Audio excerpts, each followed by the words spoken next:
ये कहानी है शौर्य की, जो एक सीधा साधा कॉलेज का स्टूडेंट और कॉलेज में लड़कों से रोज पिटने वाला और हॉस्टल में सबके लिए पैसे लेकर सामना लाने ले जाना का काम करता है। और अपनी इसी गरीबी के कारण से उसे अपनी गर्लफ्रेंड से धोखा मिलता है। उसके दोस्त उसका मजाक बनाते हैं। शौर्य अपनी फूटी किस्मत को कोसता है, पर उसकी किस्मत में तो क्या क्या लिखा था वो उसे भी नहीं पता था। वो दुनिया के टॉप 10 अमीर परिवारों में से एक अग्रवाल परिवार का बड़ा बेटा था, यानी दुनिया के सबसे अमीरों में से एक। क्या करेगा शौर्य अपनी इस नई पहचान के साथ? क्या वो करेगा पासा पलट? यह जानने के लिए सुनते रहिए सीक्रेट बिलियनेयर शौर्य। लड़कों के हॉस्टल में रात के 9 बज रहे थे। शौर्य, तुम जाओ, पहली मंजिल के हॉस्टल रूम नंबर 101 में जाओ और मेरा लैपटॉप ऊपर ले आओ। अगले दरवाजे के हॉस्टल से गोरे बालों वाला एक लड़का शौर्य के हॉस्टल के कमरे का दरवाजा खोलता है और फिर 100 रुपए फर्श पर गिरा देता है, फिर मुड़कर चला जाता है। वैसे कृपया मुझे नीचे सुपरमार्केट से मिनरल वाटर की एक बोतल भी लाकर दे दो। गोरे बालों वाला छात्र मुड़ता है और फिर फर्श पर 200 रुपये और गिरा देता है। बोतल बंद मिनरल वाटर के लिए 100 रुपए और उसके लिए काम चलाने के लिए 100 का नोट भी। अरे मोहित, तुम्हारे हॉस्टल के लोग हमेशा शौर्य से तुम्हारे लिए काम करने के लिए क्यों कहते हैं? तुम लोग इतने बदमाश क्यों हो? शौर्य के हॉस्टल में लोगों ने ठंडे अंदाज में पूछा, क्योंकि वे अब इसे बर्दाश्त नहीं कर सकते थे। हा, शौर्य आपके हॉस्टल में रहता है और आप उसे अभी तक नहीं समझते। अगर आप उसे 100 रुपए देते हैं तो वह आपके कहने पर गंदगी भी खा लेगा। मोहित ने व्यंग्यात्मक ढंग से जवाब दिया, फिर हॉस्टल छोड़ने से पहले जोर से हंसा। शौर्य का चेहरा शर्मिंदगी से लाल हो गया, क्योंकि उसने सुनहरे बालों वाले उस आदमी की बात अनसुनी कर दी। उसके बाद वह जमीन पर पड़े नोट उठाने के लिए नीचे झुका और फिर उसने खुद से सोचा, इस तरह मैं 200 रुपए कमा लूंगा और यह मेरे लिए सब्जी और अचार का एक जार खरीदने के लिए बहुत है। मुझे अब भूखा नहीं रहना पड़ेगा। शौर्य, मत जाओ। अगर तुम्हारे पास पर्याप्त पैसे नहीं हैं तो हम तुम्हें कुछ उधार दे देंगे और तुम्हें हमें वापस देने की भी जरूरत नहीं होगी। हॉस्टल का मुखिया शौर्य के प्रति सहानुभूति रखने से खुद को रोक नहीं पाया। शौर्य ने मुस्कुराने से पहले अपना सिर हिलाया और कहा, धन्यवाद, लेकिन कोई बात नहीं। बोलने के बाद शौर्य हॉस्टल से बाहर जाने के लिए मुड़ा। इस समय सभी लड़के दया से अपना सिर हिलाते हुए शौर्य की पीठ की ओर देख रहे थे। वास्तव में शौर्य दूसरों के लिए काम नहीं करना चाहता था और वह अपने कॉलेज के जीवन का भी आनंद लेना चाहता था। हालांकि वह बहुत गरीब लड़का था। हालांकि उसके हॉस्टल के अन्य लड़के उसके साथ बहुत अच्छा व्यवहार करते थे, लेकिन वह नहीं चाहता था कि वे उस पर दया करें। अपने हॉस्टल के रूममेट्स के अलावा शौर्य का कॉलेज में कोई और दोस्त नहीं था। शौर्य, मैंने मोहित को यह कहते हुए सुना कि तुम नीचे जा रहे हो, है ना? इस समय एक बहुत ही अच्छे कपड़े पहने लड़का बगल के हॉस्टल से बाहर निकला। उसका नाम कुणाल था और वह मोहित के हॉस्टल का मुखिया था। वह हर लड़की का आइडियल था, क्योंकि वह न केवल अमीर था बल्कि वह बहुत सुंदर भी था। हालांकि वह हमेशा शौर्य को नीची नजर से देखता था, क्योंकि उसे लगता था कि शौर्य एक गंदगी है। शौर्य समझ नहीं पा रहा था कि कुणाल को क्या चाहिए था। शौर्य ने बस सिर हिलाया और कहा, हाँ, मैं नीचे जा रहा हूं। कुणाल ने शौर्य को सामान से भरा एक बॉक्स देने से पहले मुस्कुराया। मेरा एक दोस्त आज स्टेशन में इंतजार कर रहा होगा, उसे यह बॉक्स दे दो। यह तुम्हारे लिए 1000 रुपए है। एक प्ले बॉय था और हर कोई जानता था कि वह अक्सर अलग अलग लड़कियों को होटल में मिलने के लिए कैसे मना लेता था। कुणाल के कई दोस्त भी थे जो यही करते थे। हालांकि शौर्य ने इस बारे में ज्यादा नहीं सोचा, क्योंकि वह पहले से ही दूसरों के लिए काम करने का आदी था। उसने बस डिब्बा और 100 रुपए लिए और फिर नीचे चला गया। जैसे ही वह मुड़ा, उसे में कुणाल की हल्की हंसी सुनाई दी। शौर्य लैपटॉप लेने और मिनरल वाटर की बोतल खरीदने के लिए नीचे गया, इससे पहले कि वह कुणाल के लिए सामान का डिब्बा स्टेशन तक छोड़ने का फैसला करता। कॉलेज के बाहर छोटा सा पार्क रात में जोड़ों के लिए अपनी गुप्त मुलाकात के लिए एक बहुत प्रसिद्ध जगह थी। उसके बाद शौर्य उस जगह पर पहुंच गया जिसका जिक्र कुणाल ने उससे किया था। वह तुरंत पार्क में बैठे एक आदमी और एक औरत को बात करते हुए देख सकता था और साथ में हंस रहे थे। हालांकि शौर्य चौंक गया जब उसने चांदनी के नीचे उस आदमी और औरत के चेहरे देखे। वह दंग रह गया। यह अदिति थी, शौर्य की आंखें तुरंत लाल हो गईं और उसके हाथ में जो सामान था वह जमीन पर गिर गया। अदिति शौर्य की पूर्व प्रेमिका थी और उन दोनों के ब्रेकअप को सिर्फ 3 दिन हुए थे। बेशक यह अदिति ही थी जो रिश्ता खत्म करना चाहती थी। जब वे ब्रेकअप कर रहे थे, अदिति ने उससे कहा था कि वह कुछ समय अकेले में बिताना चाहती है। हालांकि सिर्फ 3 दिन हुए थे और वह पहले से ही ग्रोव में किसी दूसरे आदमी के साथ समय बिता रही थी। उन दोनों ने भी तुरंत शौर्य की उपस्थिति को नोटिस किया और उनके चेहरे पर भाव अचानक बदल गए। शौर्य, तुम यहां क्यों हो? तुम मुझे गलत मत समझो। मैं यहां विवान के साथ हूं क्योंकि... अदिति तुरंत घबरा गई। इस समय उसे बहुत शर्मिंदगी महसूस हो रही थी। उसने जल्दी से अपना सिर नीचे कर लिया। यह नहीं जानती थी कि शौर्य का सामना कैसे करे। विवान लोवेल नाम का लड़का, जो दूसरी पीढ़ी का अमीर बच्चा था, ने शौर्य द्वारा जमीन पर गिराए गए सामान के डिब्बे पर नजर डाली और फिर जोर से हंस पड़ा। लानत है, कुणाल वाकई लोगों को बेवकूफ बनाना जानता है। मैंने उससे सामान का यह डिब्बा भेजने के लिए कहा था और मुझे वाकई उम्मीद नहीं थी कि वह तुम्हें अपने कामों के लिए यहां भेजेगा। यह रोमांचक है, यह वाकई बहुत रोमांचक है। शौर्य जानता था कि विवान, जो दूसरी पीढ़ी का अमीर बच्चा था, कुणाल का करीबी दोस्त था। उसके परिवार के पास कई रेस्तरां थे और वह आम तौर पर स्कूल जाने के लिए BMW 3 सीरीज कार चलाता था।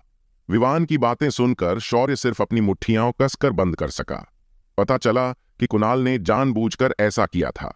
इसके अलावा शौर्य का मानना था कि अदिति के साथ उसके ब्रेकअप में कुणाल की वास्तव में भूमिका थी। अन्यथा उनके ब्रेकअप के कुछ ही दिनों बाद अदिति विवान के साथ क्यों होती? अदिति, मुझे पता है कि तुम मुझे नापसंद करती हो, लेकिन हमारे ब्रेकअप के बाद तुम्हें इस तरह के व्यक्ति के साथ रहने की जरूरत नहीं है। क्या तुम्हें पता है कि इससे पहले उसने कितनी गर्लफ्रेंड बदली हैं? शौर्य ने जोर से चिल्लाया। वह इस लड़की से बहुत प्यार करता था। वह उससे वाकई प्यार करता था। जब अदिति ने शौर्य की बातें सुनी तो वह बहुत चिंतित और परेशान महसूस करने लगी। शौर्य, तुम खुद को क्या समझते हो? तुम्हें यह अधिकार किसने दिया कि तुम मुझे सिखाओ कि मुझे कैसे व्यवहार करना चाहिए और क्या करना चाहिए? मैंने पहले ही तुमसे ब्रेकअप कर लिया है और मैं जिसके साथ रहना चाहती हूं उसके साथ रहना चुन सकती हूं। साथ ही इस समय अदिति गुस्से में थी। उसके बाद उसने शौर्य को घूरते हुए कहा, क्या तुम यहां जानबूझकर मुझे घृणा करने आए हो? चले जाओ। अपनी बात खत्म करने के बाद अदिति आगे बढ़ी और शौर्य के चेहरे पर एक जोरदार थप्पड़ मारा। इस समय विवान और भी जोर से हंसा। हा हा हा हा। अदिति, तुम उसे क्यों भगा रही हो? तुम्हें उसे वहीं रहने देना चाहिए और हमें देखना चाहिए। अदिति तुरंत शर्मा गई। विवान, इस लड़के को यहां देखकर मेरी सारी दिलचस्पी खत्म हो चुकी है। शायद अगली बार... उसके बाद अदिति विवान की पकड़ से मुक्त हो गई। शौर्य को नहीं पता था कि वह पार्क से कैसे दूर चला गया और उस पल उसका दिमाग पूरी तरह से खाली था। सब कुछ पैसे पर निर्भर था। शौर्य इस हालत में था क्योंकि उसके पास पैसे नहीं थे। हा हा हा। अपने हॉस्टल में लौटने के बाद शौर्य का स्वागत गलियारे में उसके सहपाठियों की हंसी से हुआ। कुणाल जोर से हंसते हुए अपना पेट पकड़े हुए था। उसने स्पष्ट रूप से अपने सभी सहपाठियों को इस मामले के बारे में बताया था। हा हा हा। शौर्य, जब तुम पहले सामान पहुंचा रहे थे तो तुमने क्या देखा? मोहित उसके चेहरे पर मुस्कान के साथ पूछा। लानत है, अदिति का फिगर वाकई सबसे परफेक्ट है, कुणाल ने मुस्कुराते हुए कहा। शौर्य ने अपनी मुट्ठियां कसकर भींच लीं और इस समय उसकी आंखें लाल हो गई थीं। वह वाकई कुणाल को मारना चाहता था। क्यों? तुम मेरे साथ ऐसा क्यों कर रहे हो? शौर्य गुस्से से फुसफुसाया। कुणाल ने हंसते हुए जवाब दिया, अरे देखो, मैं तुमसे बिल्कुल भी नहीं डरता। हमारी कक्षा के सभी गरीब लोगों में से तुम ही हो जिसे मैं सबसे ज्यादा नीची नजर से देखता हूं। अदिति एक बहुत ही खूबसूरत लड़की है और तुम्हारे जैसे किसी व्यक्ति के साथ उसका रिश्ता होना बहुत बेकार है। मेरे भाई के लिए कम से कम कुछ दिनों तक उसके साथ मौज मस्ती करना और खेलना बेहतर होगा। वैसे शौर्य, क्या तुम्हें पता है कि विवान ने आधे घंटे से भी कम समय के लिए उसे मैसेज करने के बाद उठा लिया था, जबकि तुम्हें 1 साल से भी ज्यादा समय तक उसका पीछा करना पड़ा था? तब जाकर वह तुम्हारी गर्लफ्रेंड बनने के लिए राजी हुई। इस समय सभी हंस रहे थे और किसी को भी शौर्य की गरिमा की बिल्कुल भी परवाह नहीं थी। मैंने यह तुम्हारे लिए किया। शौर्य तुरंत कुणाल की ओर दौड़ा। नतीजतन उसे कुणाल के दोस्तों ने पीटा। अंत में शौर्य के रूममेट्स उसकी मदद के लिए आए और उसे वापस अपने हॉस्टल में ले गए। शौर्य ने अपना चेहरा रजाई से ढक लिया और बिस्तर पर लेटे लेटे रोता रहा। क्यों? गरिमा को कुचलते हैं, क्यों? क्या मैं सिर्फ इसीलिए कोई भावना नहीं रखता क्योंकि मैं गरीब हूं? क्या मैं उनकी नजर में इंसान नहीं हूं? शौर्य अंदर ही अंदर संघर्ष करता रहा और वह अपने गालों से बहते आंसुओं को रोक नहीं पाया। वह उस दृश्य को भूल नहीं पाया जो उसने आज रात देखा था। उसे नहीं पता था कि वह कितनी देर तक चादर के नीचे दुबका रहा, रोता रहा और फिर आखिरकार सो गया। शायद इसलिए क्योंकि वह बहुत अंधेरी और खामोश रात थी, शौर्य उस रात बहुत शांति से सोया। जब वह अगली सुबह उठा तो हॉस्टल में कोई नहीं था। शौर्य जानता था कि हॉस्टल का मुखिया उसे जगाना नहीं चाहता था, क्योंकि उसे लगा होगा कि पिछली रात की घटनाओं के बाद कक्षा में जाने के बजाय हॉस्टल में रहना शौर्य के लिए बेहतर होगा। जब शौर्य ने अपना सेल फोन उठाया तो उसने पाया कि उसे कई टेक्स्ट संदेश और मिस्ड कॉल मिले थे। शौर्य को आश्चर्य हुआ कि वे सभी विदेशी नंबर थे। शौर्य को एक टेक्स्ट संदेश भी मिला जिसमें कहा गया था कि किसी ने उसके बैंक खाते में पैसे ट्रांसफर किए हैं। वर्ल्ड बैंक 19 साल 107 पर समाप्त होने वाले आपके खाते का बैलेंस 9 करोड़ रुपए। जब शौर्य ने संख्याओं की श्रृंखला देखी तो वह दंग रह गया। 90 करोड़! कौन उसे 90 करोड़ ट्रांसफर करेगा? शौर्य ने ट्रांसफर की पुष्टि करने के लिए जल्दी से बैंक को फोन किया और बैंक से पुष्टि प्राप्त करने के बाद वह और भी उलझन में पड़ गया। इस समय उसका सेल फोन फिर से बजने लगा। यह एक अंतर्राष्ट्रीय फोन नंबर से एक और फोन कॉल था और शौर्य ने तुरंत कॉल का जवाब दिया। शौर्य, क्या तुम्हें वह पैसा मिला है जो मैंने तुम्हें ट्रांसफर किया था? मैं तुम्हारी बड़ी बहन हूं। लाइन के दूसरी तरफ एक जानी पहचानी आवाज सुनाई दी। बहन, क्या चल रहा है? क्या तुम और हमारे माता पिता विदेश में पैसा कमाने के लिए कड़ी मेहनत नहीं कर रहे हैं? तुम्हें इतना पैसा कहां से मिला? शौर्य पूरी तरह से सदमे में था। अरे, हमारे पिता तुमसे अगले 2 साल तक सच्चाई छिपाने का इरादा कर रहे थे, लेकिन मैं ऐसा नहीं कर सकती क्योंकि मुझे पता है कि तुम स्कूल में लगातार परेशान हो रहे हो। इसलिए मैंने तुम्हें पहले ही खबर बताने की योजना बनाई। हमारा परिवार वास्तव में बहुत अमीर है। अग्रवाल परिवार का दुनिया भर में एक बड़ा व्यापार उद्योग है। क्या तुम जानते हो कि अफ्रीका में सोने की 80% खदानें, खनिज और पेट्रोलियम वास्तव में हमारे परिवार के हैं? इसमें मुंबई और विदेशों में अन्य सभी उद्योग शामिल नहीं है। क्या? शौर्य ने तुरंत ही सांस रोक ली। अगर यह 90 करोड़ उसके हाथ में न होता तो वह इस पर बिल्कुल भी यकीन नहीं करता। उसे वाकई लगा कि उसकी बहन सिर्फ उसका मजाक उड़ा रही है। मुझे पता है कि शौर्य, तुम्हें मेरी बात पर यकीन करना वाकई मुश्किल लग रहा है, लेकिन तुम्हें धीरे धीरे सच्चाई को स्वीकार करना सीखना होगा। शुरुआत में मैं भी एक गरीब माहौल में पला बड़ी थी, लेकिन कुछ समय बाद मैं धीरे धीरे एक अमीर व्यक्ति की जीवन शैली जीने का आदी हो गई हूं। वैसे मैंने तुम्हें कुरियर से कुछ भेजा है और यह आज सुबह तक आ जाना चाहिए। अब तुम्हें भविष्य में पैसों की चिंता करने की जरूरत नहीं है। मुझे नहीं पता कि आजकल मुंबई में किसी भी चीज की कीमत कितनी है, लेकिन तुम्हें ऐसा नहीं करना चाहिए। चिंता मत करो, अभी के लिए 90 करोड़ का इस्तेमाल करो। मैं तुम्हें अगले महीने फिर से फोन करूंगी। फोन रखने के बाद भी शौर्य को यकीन नहीं हो रहा था। वह अपनी पूरी जिंदगी एक गरीब व्यक्ति की तरह ही रहा था, लेकिन वह वास्तव में सेकंड जनरेशन का अमीर बच्चा था। शौर्य को यह पता चला कि उसके माता पिता और बहनें उससे झूठ बोल रही थीं। जब उन्होंने उस बताया था कि वे विदेश में काम कर रहे हैं, वो तो खुद एक अमीर परिवार से थे। उसके बाद शौर्य ने सीधे अपने माता पिता को फोन किया। वे शुरू में नाराज थे कि उसकी बहन ने उनकी अनुमति के बिना उन्हें उनकी संपत्ति के बारे में बताया था, लेकिन थोड़ी देर बाद उन्होंने शौर्य से माफी मांगने का फैसला किया। शौर्य के पिता ने उससे कहा कि उसके पास ऐसा करने के अलावा कोई विकल्प नहीं था, क्योंकि वह उसे एक विनम्र व्यक्तित्व वाला बनाना चाहते थे। उसके बाद उसके पिता ने उसे बहुत समझाया। हालांकि उसके बाद शौर्य ने बैंक से 1 करोड़ निकाले। साथ ही वह अपनी बहन द्वारा भेजे गए ब्लैक बैंक कार्ड के साथ खरीदारी करने जा रहा था। शौर्य अभी भी पूरी तरह से आश्वस्त नहीं था। क्या यह सिर्फ एक सपना था? शौर्य इस समय बहुत उत्साहित था। हा, अदिति, अगर तुमने मुझसे नाता नहीं तोड़ा होता तो मैं तुम्हें अब जो भी चाहिए वो खरीद सकता था। विवान और कुणाल, तुमने पहले ही यूनिवर्सिटी में मेरा बहुत अपमान किया है और मेरा मजाक उड़ाया है। मुझे आश्चर्य है कि तुम दोनों भविष्य में कैसी प्रतिक्रिया दोगे। शौर्य ने खुद पर कड़वाहट से मुस्कुराया। जब वह बैंक से निकला तो दोपहर हो चुकी थी। इस समय शौर्य का सेल फोन बजा और उसे एहसास हुआ कि यह उसके छात्रावास के प्रमुख का फोन था। नमस्ते शौर्य, क्या तुम ठीक हो? तुम छात्रावास में क्यों नहीं हो? ओह, मैं टहलने के लिए बाहर गया था। हम में से कुछ लोग बहुत डरे हुए हैं। हम तुम्हारे बारे में बहुत चिंतित हैं। वैसे आज रिया का जन्मदिन है।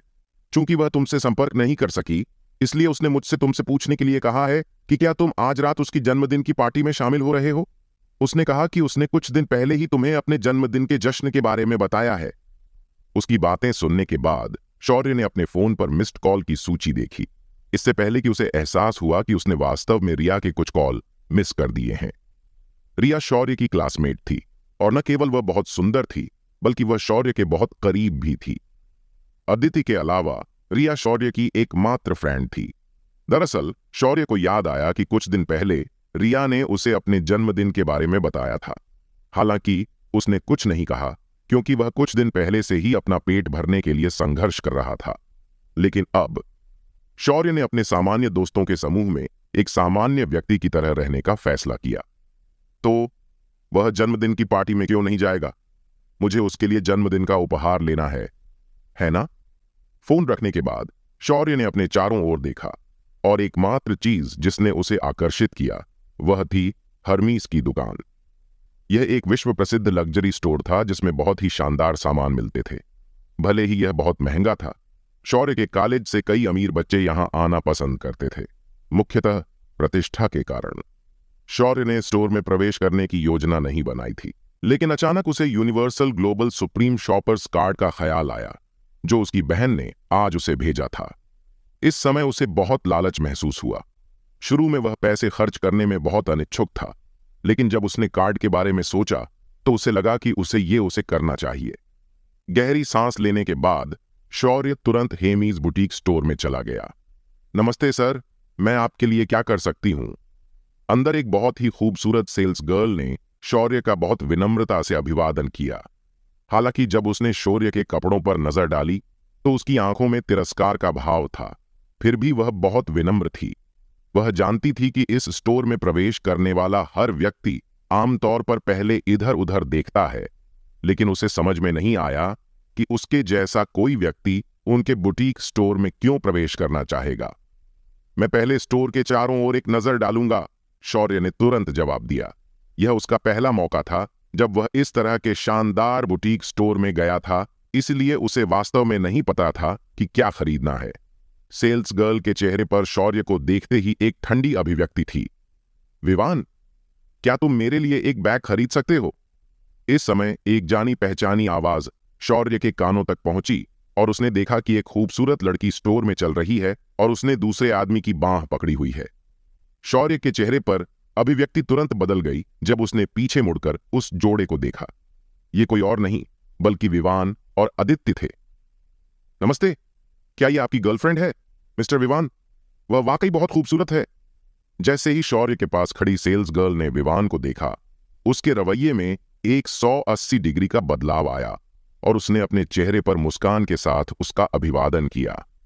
हर कोई जानता था कि विवान अमीर लड़का था और वह जहां भी जाता था बहुत आकर्षक होता था। यही कारण था कि सेल्स गर्ल तुरंत उसके पास पहुंची। यह मेरी गर्लफ्रेंड अदिति है, उसके लिए एक बैग खरीदना चाहता हूं। इस समय अदिति शर्मा गई। विवान वास्तव में एक अमीर युवक था जिसे हर जगह पहचाना जाता था। इस समय अदिति ने एक बैग की ओर इशारा करते हुए कहा, विवान, मुझे यह बैग चाहिए। बैग को एक कैबिनेट के अंदर रखा गया था और यह बहुत शानदार और भव्य लग रहा था। सेल्स गर्ल ने मुस्कुराने से पहले कहा, यह बैग एक कलेक्टर का लिमिटेड एडिशन है जिसे R.MIS की 200वीं वर्षगांठ का जश्न में बनाया गया था। दुनिया भर में इस बैग की केवल 200 कॉपी बनाई गई हैं और इसकी कीमत 20 लाख है। क्या? अदिति को बहुत आश्चर्य हुआ और वह खुद को रोक नहीं पाई और जोर से चिल्लाई। विवान भी थोड़ा उछल पड़ा और फिर मुस्कुराया और बोला, अगर मैं गलत नहीं हूं तो यह बेहतरीन कारीगरी वाला एक हस्तनिर्मित बैग है। इसे पिछले साल ही रिलीज किया गया था और यह पहले ही दुनिया के शीर्ष 10 लग्जरी सामानों की सूची में से एक स्थान जीत चुका है ना? विवान के व्यापक ज्ञान पर वो लड़की बहुत हैरान थी। आपको बैग के बारे में बहुत कुछ पता है। विवान ने अपना सिर हिलाया और फिर कहा, मुझे लग्जरी सामानों पर शोध करना पसंद है, लेकिन यह वास्तव में बहुत महंगा बैग है। उसके बाद विवान ने अदिति को देखा और फिर कहा, मेरी प्यारी, तुम्हारा टेस्ट वाकई बहुत बढ़िया है। चलो तुम्हें एक और बैग दिलवाते हैं जिसकी कीमत 1 लाख तक हो। विवान 20 लाख का बैग खरीदने के बजाय मुंह बनाते हुए कहा, रिया के बॉयफ्रेंड ने उस 2 लाख का बैग खरीदा है। ठीक है, तब तक तुम्हें इंतजार करना होगा जब तक मुझे मेरी जेब खर्ची नहीं मिल जाती। इस समय अन्य लोग जिन्होंने अभी अभी सेल्स गर्ल को बैग के बारे में विवान को बताते हुए सुना था, वे जल्दी से उस कैबिनेट को घेर लेते हैं जिसमें आलीशान बैग था। जब विवान 20 लाख की कीमत वाले बैग के बारे में बात कर रहा था तो वह बहुत जानकार लग रहा था। हर कोई उसके ज्ञान से बहुत प्रभावित था।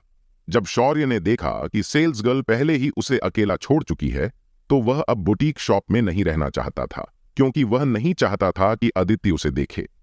इस समय एक छोटी सेल्स गर्ल अचानक शौर्य के पास आई और फिर झुककर बोली, हेलो सर, आज मैं आपकी कैसे मदद कर सकती हूं?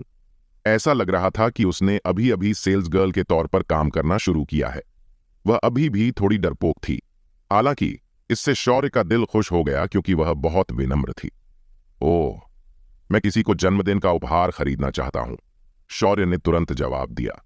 सर, क्या आपके पास शॉपर्स कार्ड है? अगर आपके पास है तो आप अपनी खरीदारी पर छूट का आनंद ले पाएंगे। हालांकि शौर्य उसका पहला ग्राहक था, लेकिन उसने उसे सिर्फ उसके साधारण और सहज रूप के कारण नहीं आंका। इसके बजाय वह उससे बहुत ही पेशेवर तरीके से बात करती रही। ओह हाँ, क्या आप कृपया इसे देख सकते हैं? शौर्य ने universal global supreme shoppers card निकाला जो उसकी बहन ने उसे दिया था और फिर उसे सेल्स गर्ल को दे दिया। जब सेल्स गर्ल ने कार्ड देखा तो उसकी आंखें चौंक गईं।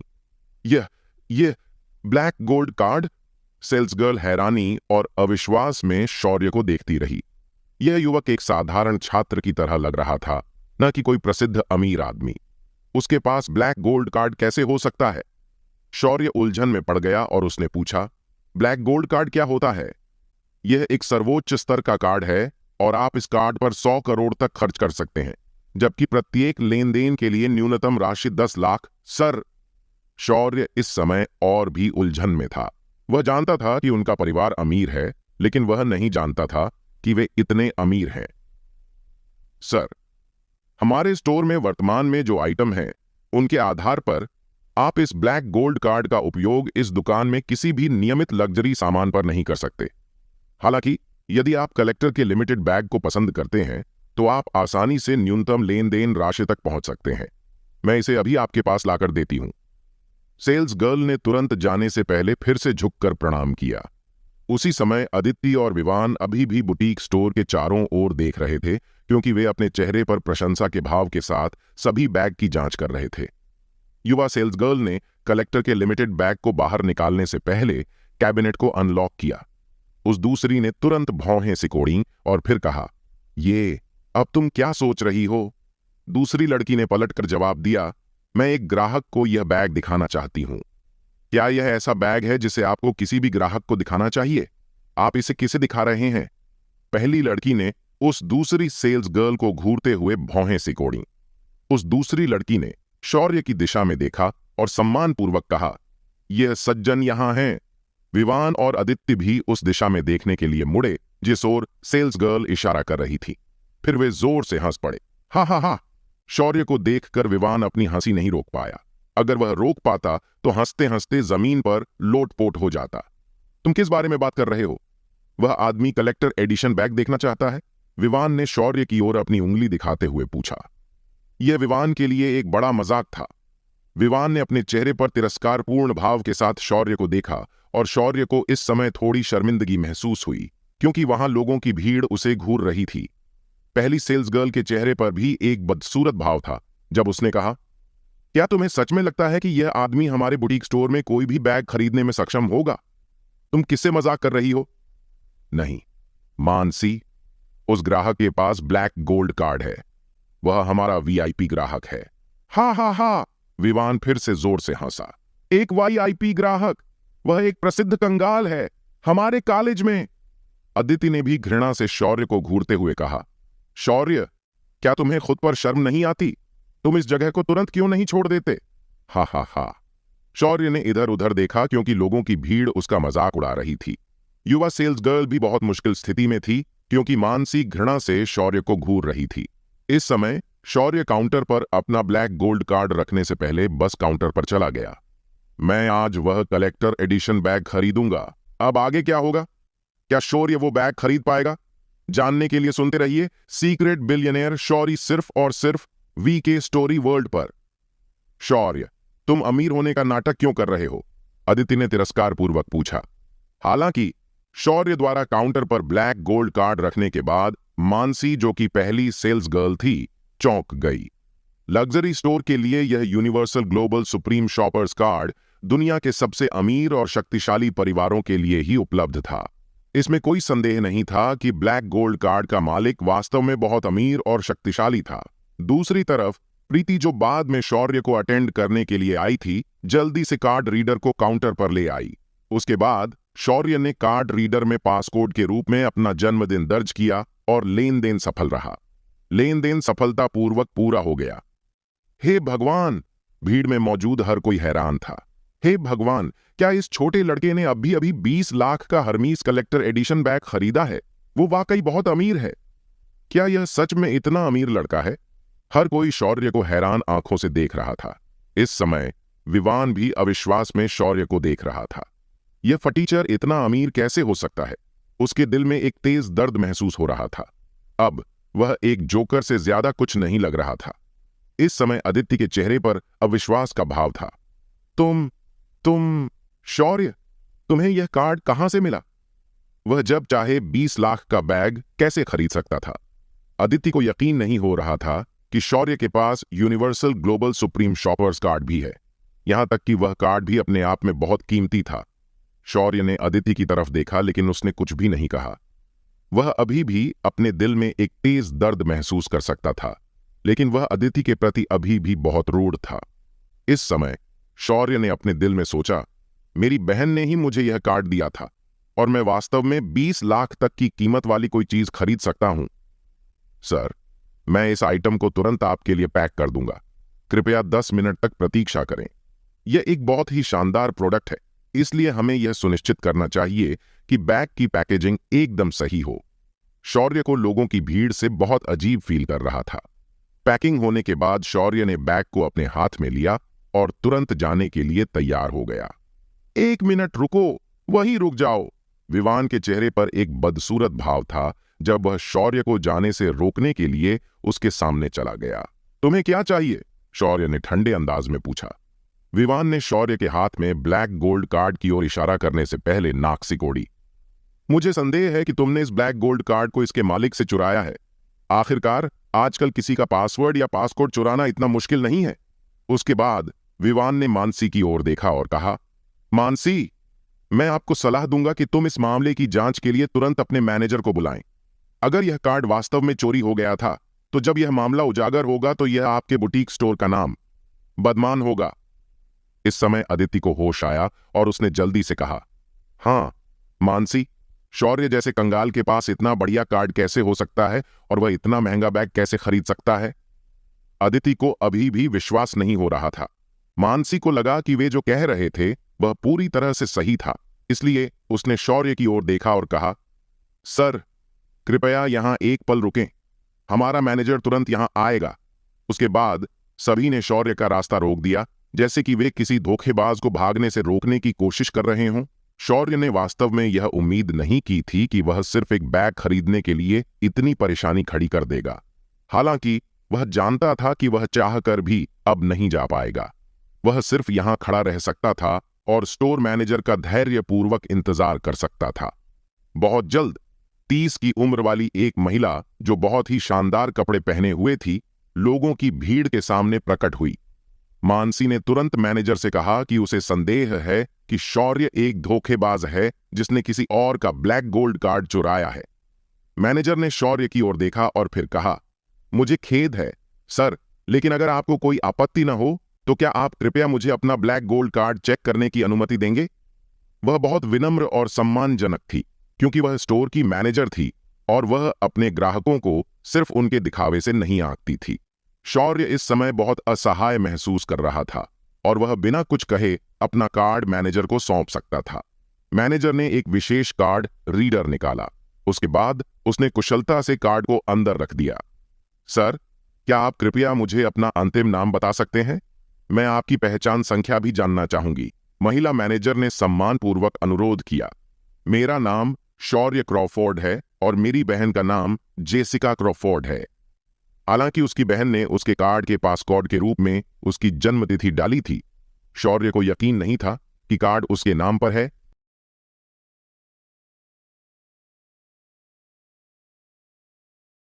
शौर्य ने यह भी कहा कि वह कार्ड के लिए पासकोड के रूप में अपनी जन्मतिथि दर्ज करवा सकता है। बिना किसी हिचकिचाहट के अपना पहचान पत्र मैनेजर को सौंप दिया। हम देखते हैं अब वह खुद को कैसे समझाएगा, विवान ने कहा और वह व्यंग्यात्मक लहजे में बोला। उसके बाद उसने अपना सेल फोन निकाला ताकि शौर्य के बारे में सच्चाई पता चलते ही वह पुलिस रिपोर्ट दर्ज कर सके। महिला मैनेजर ने अपनी जांच जारी रखी। थोड़ी देर बाद उसकी आंखों में भय की झलक दिखाई दी जब उसने देखा कि शौर्य वास्तव में ब्लैक गोल्ड कार्ड का असली मालिक था। वह सच में बहुत ज्यादा रईस था और इसका मतलब था कि वह दुनिया के एक बहुत अमीर और शक्तिशाली परिवार का सदस्य था। मैनेजर को तुरंत पसीना आ गया। मानसी ने वास्तव में उसे इतने महत्वपूर्ण और शक्तिशाली ग्राहक को नाराज करने पर मजबूर कर दिया था। महिला मैनेजर ने शौर्य के पास जाने से पहले कार्ड अपने हाथ में लिया और सम्मानपूर्वक उसके सामने झुकी। मिस्टर अग्रवाल, अगर मैंने आपको नाराज किया है तो मुझे बहुत खेद है। कृपया मुझे आपका ब्लैक गोल्ड कार्ड आपको वापस करने दें। क्या? हर कोई दंग रह गया। मानसी शौर्य के रास्ते में खड़ी थी क्योंकि वह उसे जाने से रोकने की कोशिश कर रही थी और इस समय वह बेहद शर्मिंदा महसूस कर रही थी। मैनेजर, क्या आप वाकई में कोई गलती नहीं कर रहे हैं? क्या यह व्यक्ति वास्तव में इस कार्ड का मालिक है? महिला मैनेजर ने अपना हाथ उठाया और मानसी के चेहरे पर थप्पड़ मारा। अब हट जाओ। मानसी ने अपने चेहरे को अपने हाथ से ढक लिया और जल्दी से एक तरफ हट गई। विवान और अदिति अचंभित थे। महिला मैनेजर जानती थी कि वे दोनों शौर्य को जानते हैं और वे ही थे जो उसका उपहास करने और उसे शर्मिंदा करने की कोशिश कर रहे थे। इसलिए उसने सोचा कि अगर वह आज ही उन दोनों को स्टोर से बाहर निकालकर शौर्य का पक्ष जीत ले तो यह सबसे अच्छा होगा। मैनेजर जल्दी से विवान और अदिति के पास गई और फिर उसने कहा, माफ कीजिए, आप दोनों क्या साबित करने की कोशिश कर रहे हैं? तुमने हमारी सेल्स गर्ल को हमारे सबसे मूल्यवान ग्राहक को अपमानित करने के लिए क्यों उकसाया? विवान ने मैनेजर को घूरते हुए कहा, मैं तो बस आपकी भलाई के लिए बोल रहा था। हम तुम्हारी भलाई की सराहना करते हैं, लेकिन अगर तुम कुछ भी खरीदने नहीं जा रहे हो तो हम सच में इसकी सराहना करेंगे अगर तुम तुरंत हमारे स्टोर से चले जाओ। महिला मैनेजर के शब्द बहुत तीखे और ठंडे थे। वह उन्हें स्टोर से बाहर खदेड़ रही थी। अदिति ने विवान की तरफ देखा, उम्मीद करते हुए कि वह उन्हें इस शर्मनाक स्थिति से बाहर निकाल पाएगा। हालांकि इस समय विवान भी बहुत पसीना बहा रहा था। अगर वह 1 लाख का बैग खरीदने के लिए पैसे भी खर्च कर दे तो भी वह शौर्य की तुलना में कुछ भी नहीं होगा। शौर्य एक बेहतरीन ग्राहक था। चलो चलते हैं। विवान ने गुस्से में अपने दांत पीसते हुए अदिति को स्टोर से बाहर खींच लिया। इस समय मानसी भी शौर्य के सामने झुक रही थी। माफ करना, मुझे बहुत खेद है मिस्टर अग्रवाल सी। उसे अपने की पर पछतावा हुआ और उसे वाकई अपने ग्राहकों को उनके दिखावे से आंकने का पछतावा हुआ। शौर्य ने उसकी तरफ आंख मूंद ली और वह प्रीति की तरफ मुस्कुराया और फिर बोला, आज की सारी परेशानी के लिए तुम्हारा बहुत बहुत शुक्रिया। मुझे बैग पैक करने की जरूरत नहीं है क्योंकि मैं जल्दी में हूं। अलविदा। उसके बाद शौर्य ने बैग अपने हाथों में लिया और तुरंत वहां से चला गया। यह पहली बार था जब उसने पैसों की लड़ाई में जीत हासिल की थी। दरअसल वह ऐसा व्यक्ति नहीं था जो इतना फिजूल खर्ची करता हो। हालांकि शौर्य अब एक ऐसा व्यक्ति था जो पैसे की चिंता किए बिना अपना जीवन जी सकता था। स्टोर से निकलने के बाद शौर्य का सेल फोन फिर से बजने लगा। यह रिया का फोन था। कॉल का जवाब देते ही शौर्य को लाइन के दूसरी तरफ से रिया की बेचैन आवाज सुनाई दी। शौर्य, मुझे परवाह नहीं है कि दूसरे लोग तुम्हारे बारे में क्या सोचते हैं, लेकिन तुम मेरे सबसे करीबी दोस्तों में से एक हो। तुम्हें आज रात मेरी जन्मदिन की पार्टी में आना है। तुम्हारे सभी छात्रावास के साथी पहले से ही यहां हैं। शौर्य मुस्कुराया और फिर उसने जवाब दिया, ठीक है, मैं अभी आता हूं। वैसे आज तुम अच्छे दिखना सुनिश्चित करो, मैं तुम्हें किसी से मिलवाना चाहती हूं, रिया ने फिर से फोन पर कहा। शौर्य असहाय होकर सिर्फ अपना सिर हिला सकता था। चूंकि वह रिया को बैग को बिना गिफ्ट पैक किए नहीं दे सकता था, इसलिए शौर्य 20 रुपए में एक प्लास्टिक बैग खरीदने के लिए पास के सुपरमार्केट में चला गया। उसके बाद उसने हेमीज बैग को लाल प्लास्टिक बैग में डाल दिया। फिर उसने एक टैक्सी ली और फिर जेड रेस्तरां पहुंच गया।